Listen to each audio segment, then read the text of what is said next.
My name is Morgan Williams, and at 34 years old, I never expected to be standing outside my mother's 60th birthday party, uninvited. Mom and I were always close. At least that's what I thought until my father blocked the entrance with a cold stare. "You're not on the list," he said, like I was a stranger trying to crash a celebrity event. I watched my sister Brooke smirk as I stood there, gift in hand, heart shattered. Before I tell you what happened next, let me know where you're watching from. Hit that like button if you've ever felt excluded by the people who should love you most. Growing up as the middle child in suburban Chicago wasn't easy.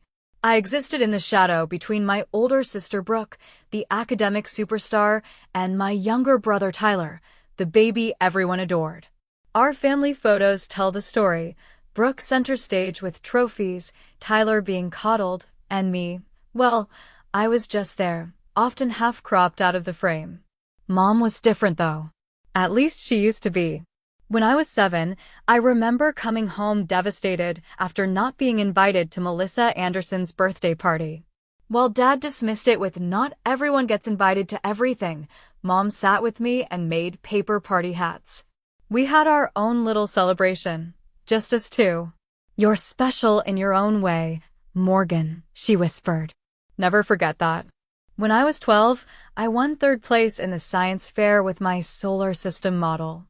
Not first like Brooke always achieved, but Mom framed my certificate anyway. "It's not about being the best," she said. "It's about doing your best." She hung it right next to Brooke's wall of achievements. Dad took it down 3 days later, saying it cluttered the wall, but Mom secretly kept it in her bedside drawer.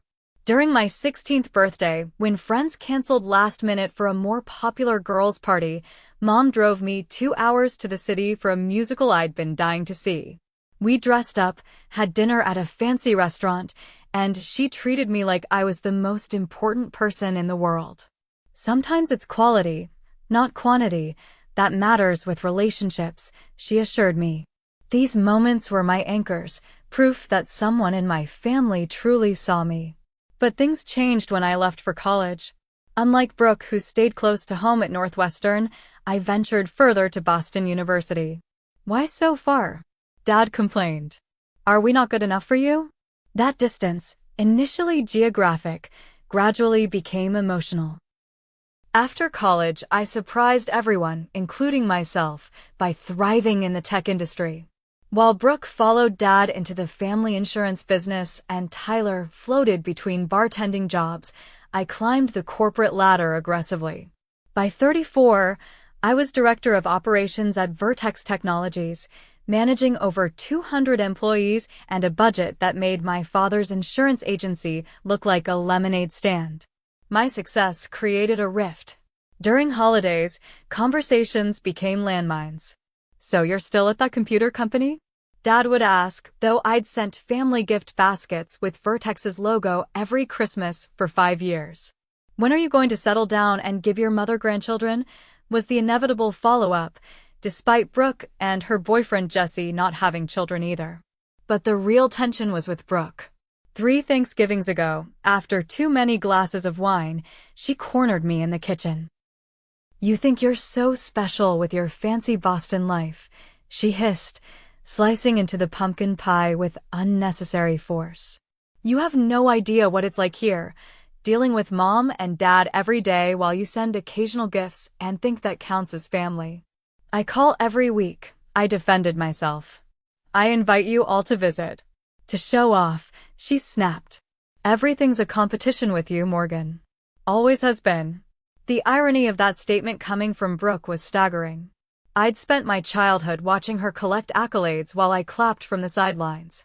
"That's not fair," I said, keeping my voice low. "I've worked hard for what I have." "And we haven't?" Her eyes narrowed. "You think you're better than us because you escaped?" "Let me tell you something. Mom doesn't brag about your job. She doesn't even understand what you do. At least I'm here, being a real daughter." Those words cut deeper than she knew. After that Thanksgiving, Mom's weekly calls became monthly, then sporadic. When we did speak, she sounded distant, distracted. The woman who once kept my science fair certificate in her drawer now struggled to remember basic details about my life. Tyler followed Brooke's lead, as he always had. My once playful texts with my younger brother devolved into one-word responses. The last time I visited, he spent the entire weekend glued to his phone, barely acknowledging my presence. Dad had never been my champion, but his disapproval calcified into something harder. "Your mother worries about you," he'd say during our increasingly rare conversations. "All alone in that city. Working too much. It's not natural for a woman your age." I tried explaining that I wasn't alone. I had friends, colleagues, a life I'd built. But to them, success without their definition of family wasn't really success at all. It was failure dressed in designer clothes and a corner office. Mom's gradual withdrawal hurt most of all. The woman who once drove 2 hours for a musical now couldn't seem to spare 5 minutes on the phone without Brooke hovering in the background. "Brooke says you're too busy for us now," she mentioned once, voice small. "Is that true, Morgan?" No matter how I answered, the narrative had already been written. I was the daughter who left. The one who chose career over family. The villain in a story I never agreed to star in. Last Thanksgiving was the breaking point. After another pointed comment from Brooke about my empty life, I finally snapped. "At least I built my life myself," I said, setting down my fork. "I didn't just slide into Dad's business and pretend that makes me special." The table fell silent. Mom looked stricken. Dad's face reddened. "I think you should leave," Brooke said quietly, victorious. So I did. I packed my bag, called a car, and flew back to Boston that night. No one called to apologize. No one called at all. Until 3 months later, when I saw the Facebook post about Mom's 60th birthday celebration. Not from her page, she barely used social media, but from Brooke's. A grand party with all extended family invited. Everyone except me, apparently. I discovered Mom's birthday celebration while mindlessly scrolling through Facebook during a late night at the office. Brooke had created an event page with a professional-looking banner celebrating Patricia Williams' 60 years of love. The guest list included relatives I hadn't seen in years, childhood neighbors, even Mom's old college roommate who now lived in Florida. My name was conspicuously absent from the going list. I stared at my screen, the blue light illuminating my face in the darkened office. It was nearly midnight in Boston, and I was still reviewing quarterly reports while the cleaning staff vacuumed around my desk. This dedication was exactly what my family criticized, but it was also what had earned me respect in an industry not always kind to women. "Morgan." My assistant Rachel appeared in the doorway. "You're still here?" The security guy called up wondering if everything was okay. I minimized the Facebook tab quickly. "Just finishing up some things." Rachel nodded, unconvinced. "You know, normal people don't work until midnight on Fridays." "Since when am I normal?" I attempted a smile that didn't reach my eyes. After she left, I reopened Facebook and did something I rarely allowed myself. I scrolled through family photos. Mom's 59th birthday last year, which I'd missed due to the Tokyo client emergency. Tyler's promotion to head bartender, which I'd congratulated via text. Dad and Mom's anniversary dinner, everyone smiling except the empty space where I should have been. I picked up my phone and called my mother directly. It was late, but she was always a night owl. "Morgan." She sounded surprised. "Is everything okay?" That was our relationship now. Calls meant emergencies, not connection. "Everything's fine, Mom. I swallowed hard. "I saw about your birthday party. On Facebook." A pause. "Oh, that." "I didn't get an invitation," I said, hating how small my voice sounded. "I thought." She hesitated. "Brooke said you were too busy. That big project you mentioned. The Singapore expansion? That's next month." I pinched the bridge of my nose. "Mom, it's your 60th birthday. Of course I'd make time." "Well," her voice warmed slightly, "of course you should come. It would be lovely to see you." The conversation continued awkwardly, with Mom providing basic details while sounding strangely hesitant. After hanging up, I immediately booked a first-class ticket to Chicago for the following weekend. $2,100 I couldn't really afford to spend, but this felt important, necessary. The next morning, I called Rachel from my apartment. I need to take Friday off next week. Family thing. You? Taking time off for family? She sounded genuinely shocked. Are you feeling okay? Very funny. Just reschedule the vendor meetings, please. Preparing for this trip became an operation of military precision. I spent hours finding the perfect gift. A vintage emerald brooch from an antique shop that reminded me of one Mom had always admired in her grandmother's jewelry box, paired with a premium spa package at the resort she'd mentioned wanting to visit. The total came to just under $3,000, extravagant perhaps, but I wanted to show them all that despite my absence, I still knew what would make Mom happy. Shopping for an outfit was equally strategic. I finally settled on a sapphire blue dress, conservative enough for Dad's approval, but stylish enough to show I was doing well. Not that I needed their validation, I told myself unconvincingly while swiping my credit card. The night before my flight, I practiced conversations in my bathroom mirror. So great to see everyone. Smile, not too eager. The company? Things are going well, but enough about work. Deflect, don't brag. Brooke, I'm sorry about what I said last Thanksgiving. Even though she started it. I rehearsed these lines like preparing for the most important presentation of my career. In many ways, it was. The morning of my flight, I received a text from Brooke. Heard you're coming. Just don't make this weekend about you. I stared at those words for the entire Uber ride to Logan Airport. How could I respond to that? I finally typed, looking forward to celebrating Mom, and left it at that. The flight to Chicago gave me 3 hours to alternately hope and worry. I flipped through work documents without absorbing anything, then practiced deep breathing techniques my therapist had recommended. Your family triggers old patterns, Dr. Levine had explained during our sessions.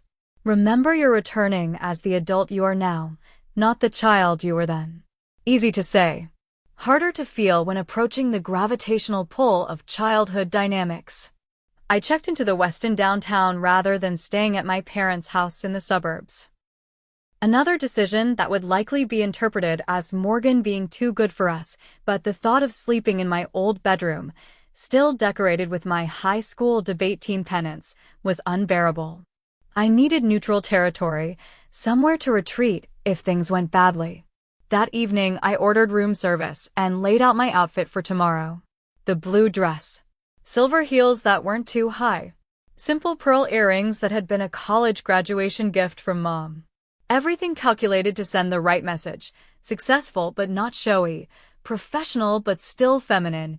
Independent but still your daughter. I barely slept. By morning, I had convinced myself this trip was either going to heal everything or break what little connection remained. There was no middle ground. I applied my makeup with trembling hands, curled my hair, and practiced one last smile in the mirror. Happy birthday, Mom, I whispered to my reflection. I hope you're glad to see me. The venue was a renovated boathouse overlooking Lake Michigan, exactly Mom's style. Elegant but unpretentious, with natural wood beams and floor-to-ceiling windows capturing the April sunlight dancing across the water. I recognized cars in the parking lot, Uncle Robert's vintage Corvette, Aunt Diana's practical Subaru, even my cousin Stephen's motorcycle. All the Williams family vehicles, familiar as childhood toys. As I approached the entrance, clutching my carefully wrapped gift, I spotted my father's college friend Thomas smoking outside. Morgan. His eyebrows shot up. My goodness, is that you? It's been years. Hi, Mr. Paulson, I smiled, falling back into childhood formality. Good to see you. You look just like your mother at your age, he said, giving me an awkward side hug. She'll be thrilled you made it. She was just saying she wished all her children could be here today. That comment sent a confusing pang through me. Why would Mom say that if she knew I was coming? Before I could question further, my cousin Eliza emerged from the building. Morgan. Her surprise seemed genuine as she embraced me. I had no idea you were coming. Brooke said you couldn't make it because of some big work thing. I rearranged some meetings, I said carefully, increasingly uneasy. It's Mom's 60th. I wouldn't miss it.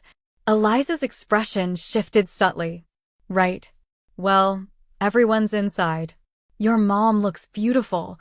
I followed her to the entrance, where my father stood greeting guests. His gray hair was freshly cut, his posture still military straight from his years in the reserve. When he saw me, no smile came. Instead, his face hardened into the expression I knew from childhood reprimands. Morgan, he said flatly. What are you doing here? The question knocked the rehearsed greeting from my mind. I'm here for Mom's birthday, I said, trying to keep my voice light. Is that so surprising? He looked down at the clipboard in his hand, running his finger down what appeared to be a guest list. You're not on the list. Those 4 words hung in the air between us. I felt blood rush to my face, aware of others watching this interaction. There must be some mistake, I said quietly. I spoke to Mom last week. She said of course I should come. Dad's expression didn't change. There's no mistake. This party has been planned for months. By people who are actually involved in your mother's life. The deliberate cruelty of his words stole my breath. Behind him, I could see other guests pretending not to watch while absolutely watching. This humiliation was public, intentional. Dad, I said, lowering my voice further. Please don't do this. I flew in specifically for this. I just want to wish Mom happy birthday. You should have called first, he said. This is a private party for people who actually make time for family. Before I could respond, Brooke appeared at his side, her boyfriend Jesse trailing behind her. She wore a pink dress nearly identical to one Mom owned, her hair styled in Mom's preferred soft waves. The visual message wasn't subtle. She was the true daughter, the rightful heir to maternal affection. Is there a problem? She asked sweetly, though her eyes gleamed with satisfaction. Morgan's not on the guest list, Dad repeated. Oh, Brooke's false concern was almost artistic. That's awkward. I thought we discussed this, Morgan. After what happened at Thanksgiving? We didn't discuss anything, I said, fighting to keep my composure. I spoke to Mom directly. Mom probably felt put on the spot, Brooke shrugged.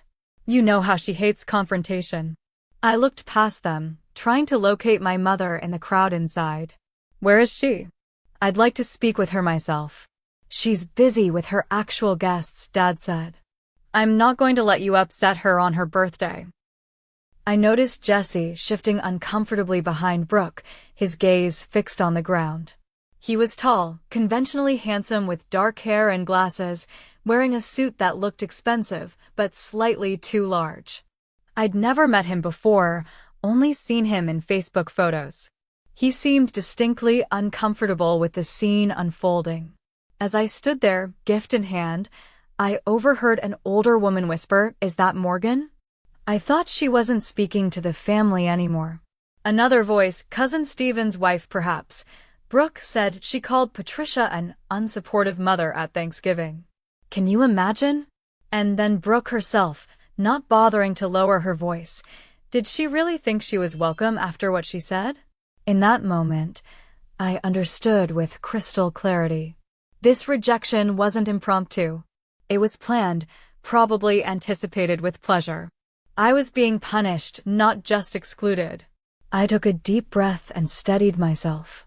I would not cry here. I would not give them the satisfaction.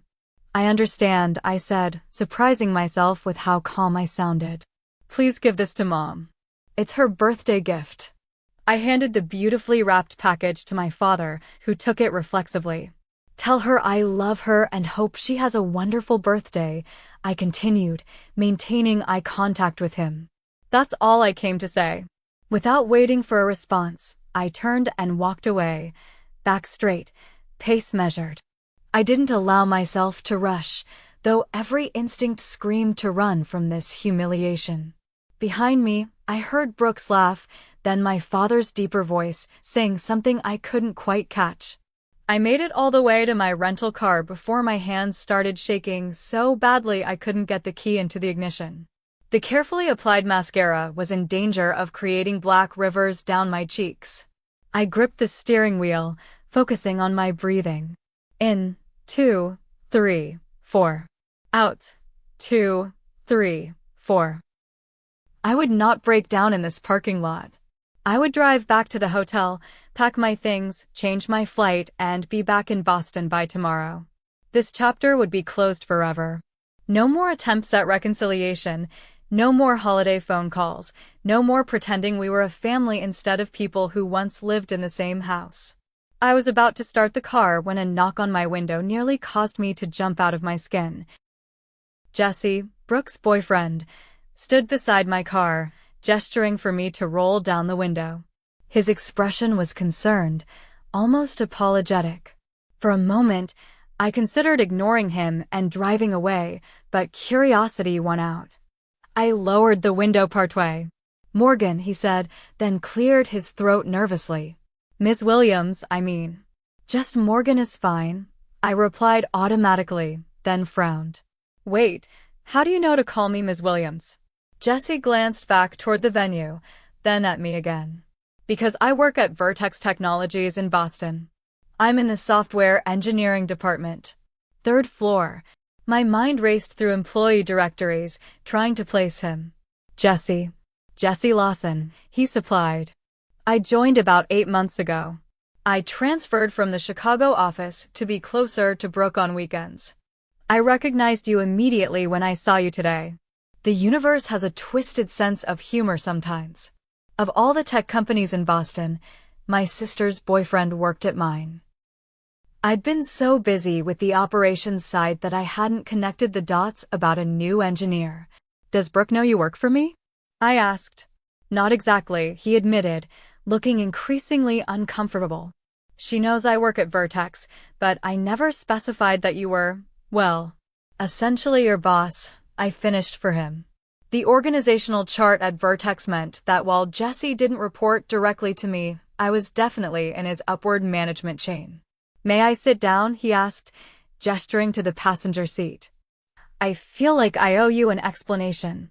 Against my better judgment, I unlocked the door. Jesse slid in, immediately making my rental car feel smaller with his tall frame. "I should have said something in there," he began. "That wasn't right what they did." "Why didn't you?" The question came out sharper than intended. "Complicated family dynamics," he sighed. "I've only been dating Brooke for about a year. Still trying to navigate everything." "Well, now you've seen the Williams family at our finest," I said bitterly.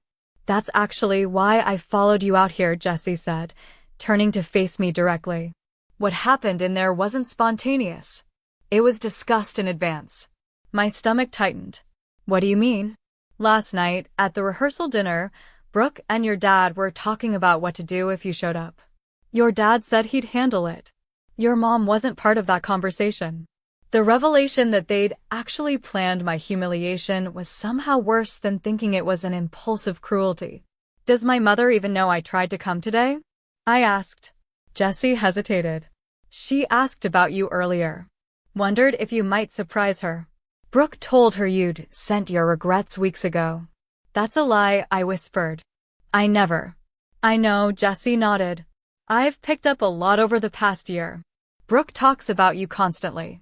"I'm sure it's all flattering," I said dryly. "It's complicated," he replied, choosing his words carefully. "There's a lot of jealousy there. She compares herself to you all the time, though she'd never admit it." "Jealous? Of what?" I couldn't keep the disbelief from my voice. "She's the golden child. Always has been. But you're the one who got away," Jesse said simply. "You built something entirely your own. And at work." He trailed off. "At work what?" "You're respected, Morgan. Really respected. People talk about your leadership style, your strategic thinking." When I realized Brooke's sister Morgan was the same Morgan Williams everyone at Vertex admires, it was strange, reconciling those two images. I sat in stunned silence, processing his words. While I'd been feeling like a failure in my family's eyes, apparently I'd become something of a role model professionally without even realizing it. Brooke has been systematically poisoning your relationship with your parents, Jesse continued. Small comments, reframing your absences as deliberate rejections, exaggerating arguments. When your mom mentioned missing you, Brooke would remind her of some perceived slight. And my mother believed her? The pain in that question was evident. Your mom's been having some health issues, Jesse said gently. Nothing severe, but enough to make her more vulnerable to manipulation. Mild depression, some memory issues. Brooke's been helping by managing her social calendar, her medications. The implications hit me like physical blows. While I'd been building my career in Boston, Brooke had been constructing an entirely different narrative here in Chicago. One where I was the villain, the cold-hearted daughter who abandoned her family for corporate success. Why are you telling me this? I finally asked. You're dating my sister.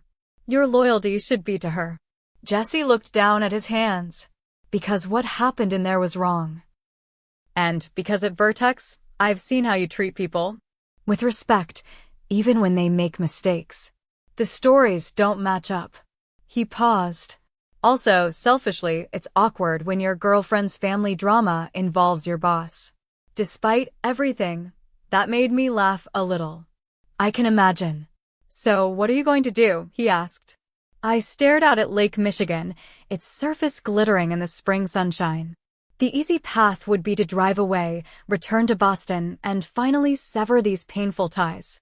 The professional in me knew that sometimes cutting losses was the strategic choice. But another part of me, perhaps the part that still remembered my mother making paper party hats when I was 7, couldn't just leave things this way. I think, I said slowly, that it's time everyone heard the truth. Including my mother. Jesse nodded, looking both relieved and terrified. I'll support whatever you decide to do. Just remember I have to see these people at holidays. Don't worry, I assured him, reaching for the door handle. I've learned a thing or two about handling difficult personalities in the corporate world. As we walked back toward the venue, I felt a strange calm settle over me. This confrontation wasn't what I'd planned for today, but perhaps it was exactly what had been needed for years. Walking back into that building was one of the hardest things I've ever done. Harder than my first major presentation to the board. Harder than firing a team member I personally hired. This required a different kind of courage, the courage to face people who'd known you since you wore braces and still believed they had the right to define who you were. Jesse and I entered through a side door, avoiding my father's checkpoint at the main entrance. The celebration was in full swing now, with about 60 people mingling around circular tables. A slideshow of family photos played on a large screen. I noted my near absence from the curated selection. My mother sat at a central table, looking beautiful in a lavender dress that complemented her silver hair. She was laughing at something Uncle Robert was saying, unaware of the drama that had unfolded at the entrance. Brooke noticed us first. Her eyes widened, darting between Jesse and me with dawning comprehension. She immediately began making her way across the room, but it was too late. Jesse stepped forward, his voice carrying across the room as conversations naturally lulled. Everyone, I'd like to introduce Morgan Williams, Patricia's daughter. And, he added with perfect timing, my boss at Vertex Technologies. The room fell silent. My mother's head snapped up, her eyes finding mine with a mixture of confusion and what appeared to be genuine delight. Morgan, she stood up, napkin falling forgotten to the floor. You came. Before I could respond, Brooke reached us, her face flushed with anger. Jesse, what are you doing? She hissed. The right thing, he said simply. My father appeared next, his expression thunderous. I thought I made myself clear at the door. You did, I replied, keeping my voice level. But it seems there's been some confusion about my relationship with this family that needs clearing up. Mom approached, looking between us with growing concern. What's going on? Robert, why do you look so angry? "Morgan, sweetheart, I'm so happy you're here." Her sincere joy at seeing me confirmed what Jessie had said. She hadn't known about my rejection at the door. The realization both relieved and infuriated me. "Mom," I said gently, taking her hands in mine. "I need to ask you something important. Did you think I didn't want to come to your birthday?" She blinked, confusion evident. "Well, Brooke said you were too busy with work. That big project you mentioned." "I never said that," I told her firmly. "In fact, when we spoke, I specifically said I would be here. I took time off work. I flew in yesterday." "But then why?" Her gaze shifted to Brooke, then to my father. "I was just at the door," I continued, aware that the entire party was watching this family drama unfold. "Dad told me I wasn't on the guest list. That this party was for people who actually make time for family." Mom's expression changed from confusion to shock. "Robert, is this true?" My father's face reddened. "Patricia, we discussed this. After what she said at Thanksgiving." "We discussed no such thing," Mom interrupted, her voice uncharacteristically sharp. "Morgan is my daughter. Of course she's welcome at my birthday." The room had gone so quiet you could hear ice clinking in glasses. This wasn't how I'd imagined the confrontation, playing out in front of extended family and my mother's bridge club, but perhaps that public accountability was necessary. "There's been a pattern," I said, addressing my mother directly but aware of our audience. "For years now, things I've said have been twisted. Absences due to work portrayed as deliberate neglect.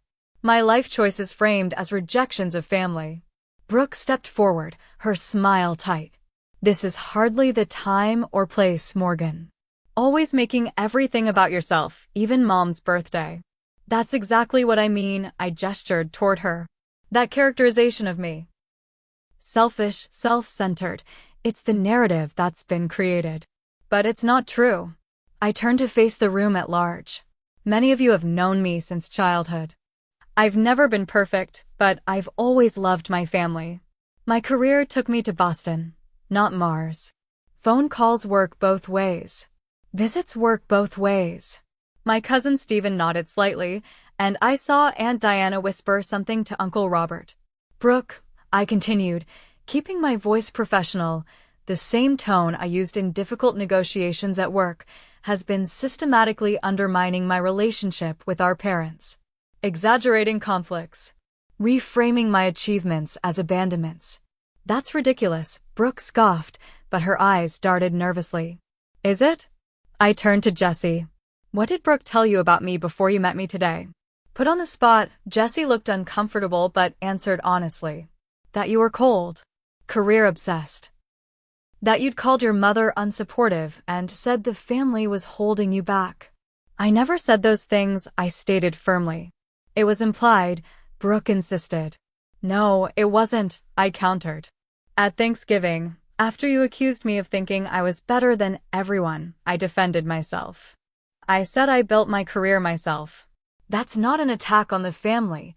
It's a statement of fact." Mom looked devastated. "Is this true, Brooke? Have you been turning us against Morgan?" Brooke's composure finally cracked. "You don't understand. She left.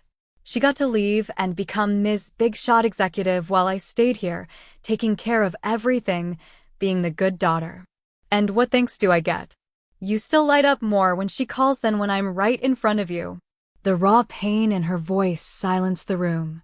Despite everything, I felt a flash of empathy for my sister. We'd both been trapped in roles assigned to us as children, she the achiever who stayed, me the rebel who left. "Brooke," Mom said softly, "I've never compared you two. I love you both differently because you are different people." "Then why do you keep her science fair certificate in your drawer?" Brooke demanded, tears threatening. "Third place. She got third place 15 years ago, and you still have it." I was stunned. That certificate had become a symbol for Brooke of some perceived preferential treatment I'd never experienced. Dad, who had been unusually quiet, finally spoke. "I think we should continue this discussion privately." "No," Mom said firmly. "I'm tired of secrets and misunderstandings in this family." She turned to our assembled guests. I apologize for the drama, everyone. Please enjoy the food and music. My family and I need a moment. She gestured toward a small side room, and my father, Brooke, Jesse, and I followed her. As the door closed behind us, I caught glimpses of wide eyes and whispered conversations erupting in our wake. Inside the private room, Mom took charge in a way I hadn't seen in years. Sit down, all of you. We complied like scolded children. Robert, she addressed my father first. Did you turn our daughter away at the door of my birthday party? Dad shifted uncomfortably. I was protecting you. After what she said about the family. What exactly did she say? Mom pressed. In her own words, not Brooke's interpretation. My father looked genuinely confused. That we were holding her back. That she had to build her life herself because we never supported her. That's not what I said, I interjected quietly. I said I built my career myself. Which is true. It wasn't an attack, it was a statement of fact after Brooke accused me of having an empty life. Mom turned to Brooke. Have you been deliberately keeping your sister and me apart?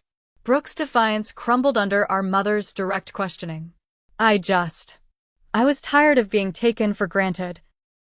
Morgan gets to swoop in for holidays, everyone makes a big fuss, then she disappears again while I'm here every day, driving you to doctor's appointments, helping with the house. Doctor's appointments? I interrupted, looking at my mother. What doctor's appointments? Mom sighed. I've been having some issues with mild depression and memory. Nothing serious, but it's been challenging. Brooke has been very helpful. You never told me, I said, hurt evident in my voice. Brooke suggested it might stress you out. With your demanding job, Mom admitted, then frowned. But I see now that wasn't her decision to make. The pieces were falling into place. My mother's increasing distance, her confusion during our calls, the way Brooke had positioned herself as gatekeeper to family information. I'm sorry, Jesse spoke up unexpectedly. I should have said something sooner. I've witnessed some of these conversations where things Morgan supposedly said were exaggerated. Brooke turned to him, betrayal in her eyes. You're taking her side? Your boss over your girlfriend. It's not about sides, Jesse said gently. It's about the truth. The word hung in the air between us. Truth. Something our family had been dancing around for years, preferring comfortable narratives to difficult realities. I want to try again, I said into the silence. All of us. But we need honesty. No more triangulation, no more gatekeeper games, no more rewriting conversations. Mom reached out and took my hand. I want that too. I've missed you, Morgan. More than you know. Dad cleared his throat. I may have misjudged some things. If what you're saying is accurate. It wasn't quite an apology, but from my father, it was significant. Brooke remained silent, tears streaming down her face now. The careful image she'd cultivated, perfect daughter, family protector, was crumbling, and I couldn't tell if she was mourning its loss or relieved to set down the burden. This won't be fixed in one conversation, I acknowledged. But it's a start. As we prepared to rejoin the party, Mom held me back for a moment. Your gift, she said softly. The emerald brooch. How did you know? You showed me Grandma's jewelry box when I was 10, I replied. You pointed to a similar one that was lost during the move. You said it was your favorite. Her eyes filled with tears. You remembered that? After all these years. I remember everything important, Mom, I said, squeezing her hand. Just because I'm not here doesn't mean I'm not present. We returned to the celebration, the tension still palpable but somehow lighter. The truth, even painful truth, weighs less than lies. As guests slowly resumed their conversations, I noticed something unexpected. Family members approaching me, making real connections rather than small talk. Even my father made an effort, awkwardly asking about my work with genuine interest for perhaps the first time. Brooke remained distant, processing her new reality. This confrontation had exposed not just her actions, but her insecurities. Healing that relationship would take the most time, if it could be healed at all. But as Mom cut her birthday cake, with me standing on one side and Brooke on the other, both of us reflected in her smile, I felt something I hadn't expected to find that day: hope. The Monday after Mom's birthday, I returned to my office in Boston with the emotional equivalent of a hangover. The confrontation had been necessary but draining. I'd extended my stay through Sunday, spending time with Mom, having stilted but civil conversations with Dad, and giving Brooke the space she clearly needed. Rachel looked up from her desk as I walked in, coffee in hand. "So, how was the family reunion?" "Eventful," I replied, managing a small smile. "Very eventful. And did they appreciate the amazing, successful woman you've become?" she asked, only half joking. "Actually," I said, surprising myself with the realization, "I think they're starting to." The professional implications of the weekend hit me around 11 that morning when I received an email from HR confirming a departmental transfer request for Jesse Lawson. My sister's boyfriend was moving from software engineering to the product development team. A lateral move that would take him out of my reporting chain. Professionally appropriate. Personally complicated. I called Jesse that afternoon. "You didn't have to transfer departments," I said when he answered. "It seemed like the right thing to do," he replied. "Cleaner boundaries, given everything." "How's Brooke taking all of this?" I asked, the question I'd been avoiding. Jesse's sigh carried through the phone. "She's struggling. Your confrontation shattered the narrative she's been living in. She gave me an ultimatum Saturday night." My stomach tightened. "You or me?" "Essentially," he confirmed. "She said if I respected her, I'd quit Vertex." The manipulation was so familiar it almost made me laugh. "What did you tell her?" "That I respect myself too much to let anyone dictate my career choices," he said simply. "We're taking a break while she processes everything." I felt a stab of guilt. "I never meant to come between you." "You didn't," Jesse assured me. This was coming anyway. "I've been noticing patterns in how she handles conflict. Your confrontation just accelerated things." After hanging up, I stared out my office window at the Boston skyline. The personal and professional had collided in ways I never anticipated, creating ethical challenges no business school case study had prepared me for. I scheduled a meeting with our chief ethics officer that afternoon, explaining the situation in clinical terms. "I need to ensure there's no appearance of impropriety in how I manage the situation," I concluded. Diane listened attentively before responding. "Document everything. Recuse yourself from any direct decisions involving Jesse. And consider bringing in an executive coach to help navigate the personal-professional boundaries." I followed her advice, setting clear protocols that would protect both Jesse's career and my professional integrity. It was strange applying corporate governance to family drama, but perhaps that structure was exactly what was needed. Meanwhile, I was processing my own emotional responses to the weekend's revelations. I scheduled an emergency session with Dr. Levine, my therapist. "You stood up for yourself," she noted after I recounted the confrontation. "How did that feel?" "Terrifying," I admitted. "And then, liberating." "The family dynamics you've described are classic," she explained. "The golden child who stays versus the scapegoat who leaves. Your sister's identity became wrapped up in being the good daughter who sacrificed, while you became the selfish one who pursued your own path.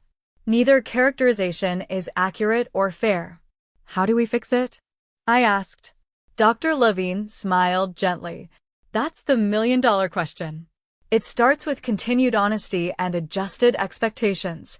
Your family won't change overnight, if at all." 2 weeks after the birthday party, Mom called with news that made my heart sink. Her doctor had confirmed early-stage cognitive decline. Not Alzheimer's, but noticeable memory issues that would likely progress.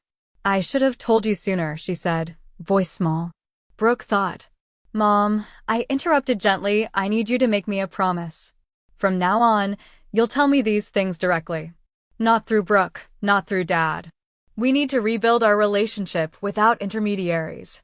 "I promise," she said, and I heard a new determination in her voice. In fact, I've been thinking, would it be possible for me to visit you in Boston? See your life there. The question stunned me. In 15 years, neither of my parents had visited my adopted city. I'd love that, Mom. When were you thinking? Next month? Your father has a fishing trip planned, and I thought. The implication that she wanted to come alone, to see me without the family dynamics interfering, warmed something long cold inside me. I'll send you flight options tonight, I promised. At work, I threw myself into the Singapore expansion with renewed focus. The personal clarity somehow translated to professional sharpness.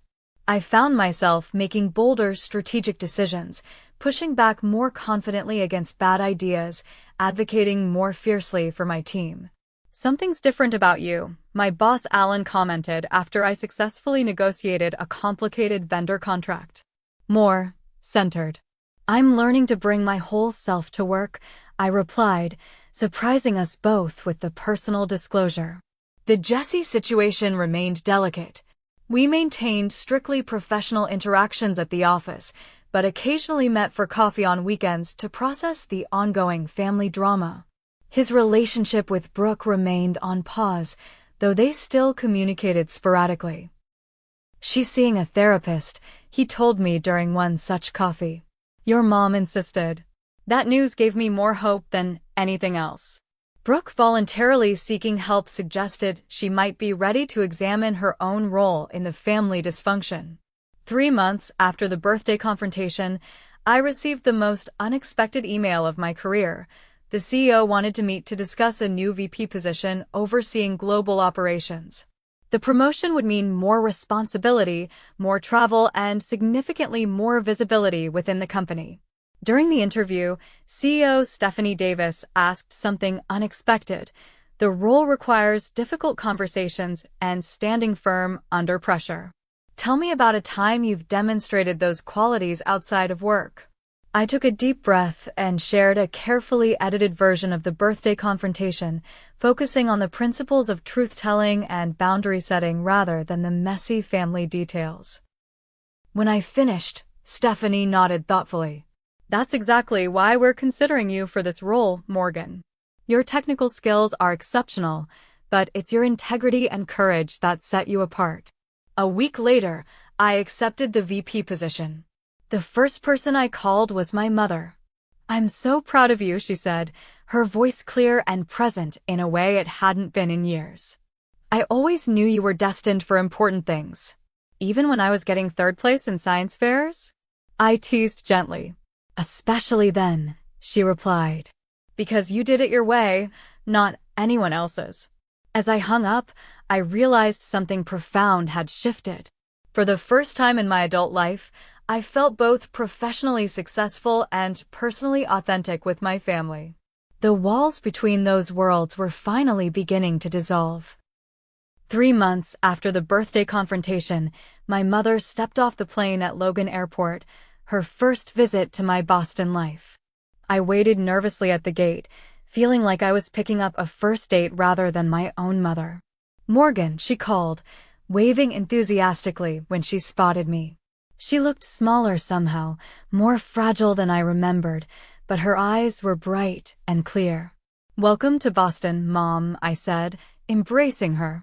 I can't believe you're finally here. The week that followed was nothing short of transformative. I took 3 days off work, an unprecedented act that had Rachel checking if I had a fever, and showed Mom every aspect of my life here. My apartment with its view of the Charles River. My favorite coffee shop where the baristas knew my order by heart. The hidden garden in the public library where I read during lunch breaks. It's beautiful, she said as we walked along the waterfront. Your life here. I can see why you love it. On her 3rd day, I brought her to the Vertex offices. Watching my mother interact with my colleagues, seeing her obvious pride as people spoke highly of my work, healed something deep within me. This wasn't the strange family narrative of Morgan the absent daughter, but rather Morgan the respected leader. Jesse greeted us professionally, maintaining the appropriate boundaries we'd established. But I noticed the warm way he spoke to my mother, the genuine respect in his interaction. Whatever happened with him and Brooke, he had become an unexpected ally in my family's healing process. When Mom returned to Chicago, something fundamental had changed. Our weekly calls resumed, but with new depth and honesty. She began sending me small packages, a book she thought I'd enjoy, a scarf that matched my eyes, tokens that said, "I see you," more clearly than words. My father made efforts too, in his own awkward way. He started emailing articles about the tech industry with comments like, "Thought you might find this relevant." Small steps, but meaningful ones. The situation with Brooke remained the most complex. For 2 months after the confrontation, we didn't speak directly. Then, unexpectedly, she called one evening as I was preparing for a presentation. "I've been doing a lot of thinking," she said without preamble.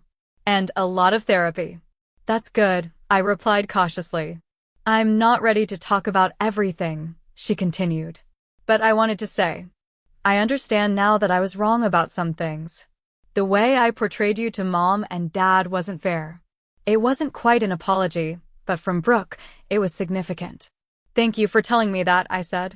"Jesse says you've been very professional about everything," she added. "He respects you a lot." "He's a good person," I offered. "Whatever happens between you two, I think he cares about you." "We're working through things," she said vaguely. "Anyway, I should go. But I wanted you to know I'm trying." My promotion to VP brought new challenges and opportunities. The role required more travel, including regular trips to Singapore for our expansion there. Ironically, this increased my visits to Chicago, as O'Hare became my frequent layover between international flights. During these layovers, I began scheduling brief visits with my parents. Sometimes just dinner at the airport with Mom. Sometimes an overnight stay that included Dad. Gradually, these short, frequent connections built something more authentic than our previous pattern of tense holiday gatherings. My mother's health stabilized with proper treatment for her depression and cognitive issues. "The doctors say reducing stress has helped enormously," she told me during one visit. All that family tension was literally making me sick.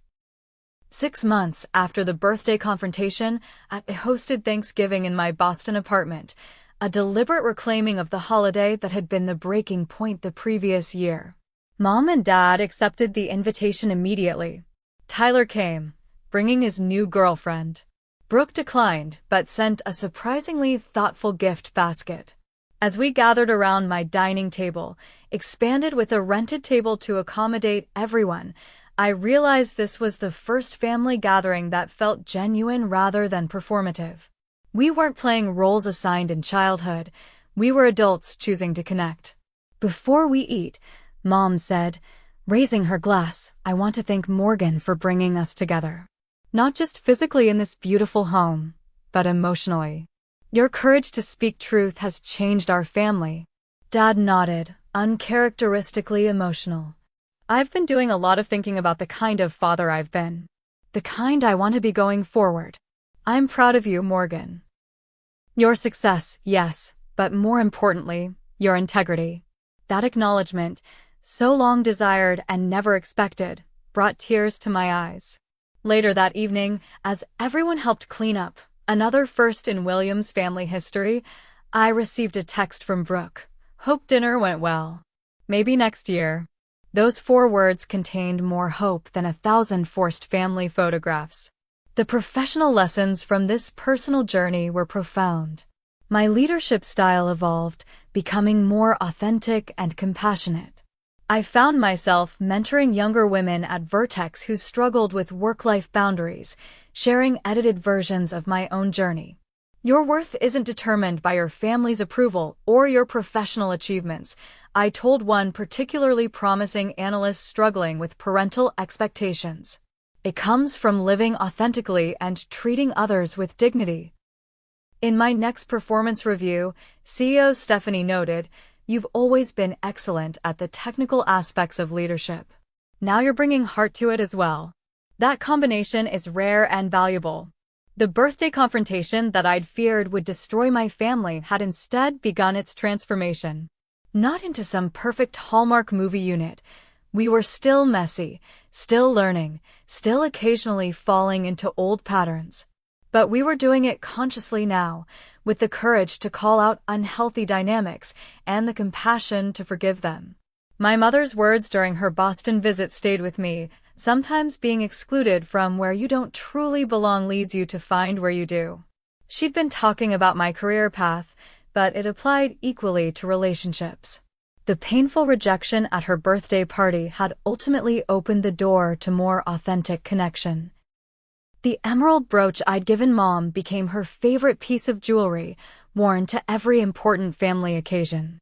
A small symbol of being seen and remembered, even from a distance. This spring, we're planning our first family therapy session. Mom, Dad, Brooke, Tyler, and me. Not because we're in crisis, but because we're committed to continuing the healing. It's scheduled for next month in Chicago. I've already booked my flight. Family relationships aren't fixed points, but ongoing journeys.